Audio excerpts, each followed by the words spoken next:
we've been together for nearly 10 years. 9 years. We met in Seoul, South Korea, teaching English in a bar called Jane's Groove.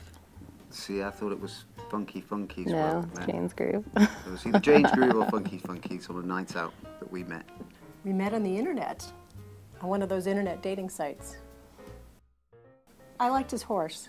She really fell for my horse. I had a very good looking horse at the time, so and you could hardly see me in the photograph, and I was wearing a riding hat, and it really worked. I mean, it wasn't intentional, but it was a real action shot. To be fair, it was a great horse picture.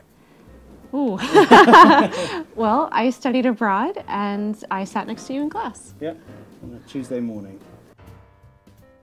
We met in what, February? Yep. And we were engaged in April? I think it was about 6 weeks, so... Just about? Yeah, so, yeah. So it's, I'd say it was love at first sight for me, at least. Well, when you know, you know.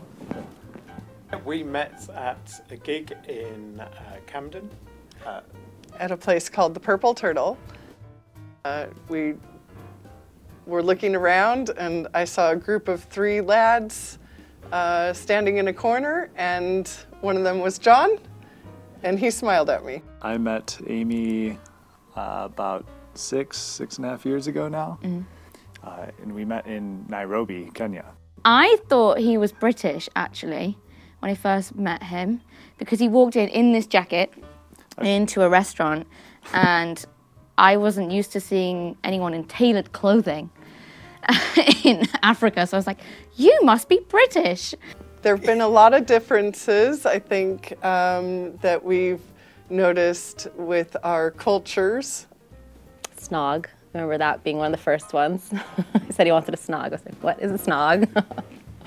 And this one, there was a misunderstanding of what we call a bum bag in the UK is something different in the States. That was maybe the worst one.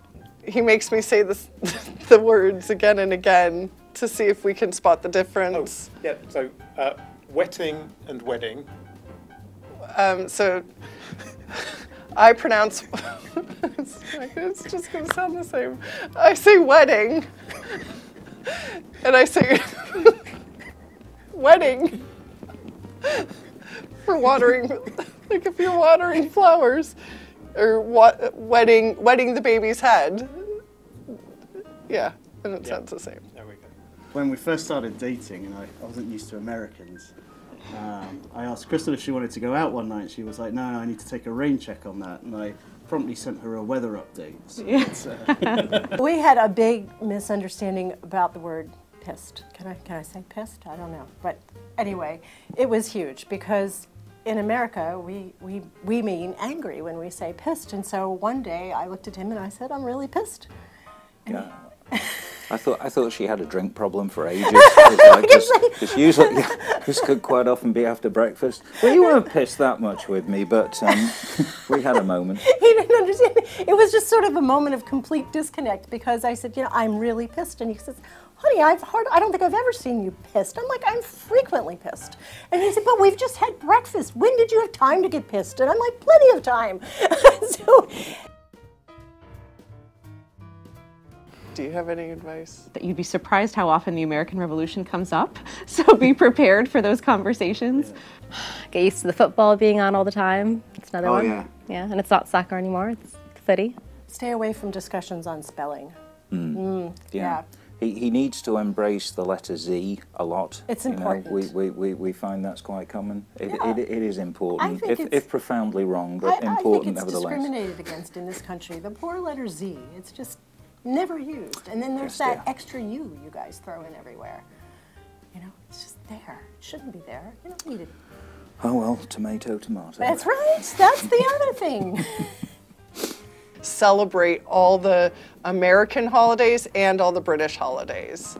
That's one of the things that I enjoy doing most, is bringing Thanksgiving to our children and friends and family, and I enjoy celebrating the British bank holidays. I can't think of any other holidays that you guys have. It's finding a good compromise and balance between the two, and taking, you know, the best parts of American culture, the best parts of British culture.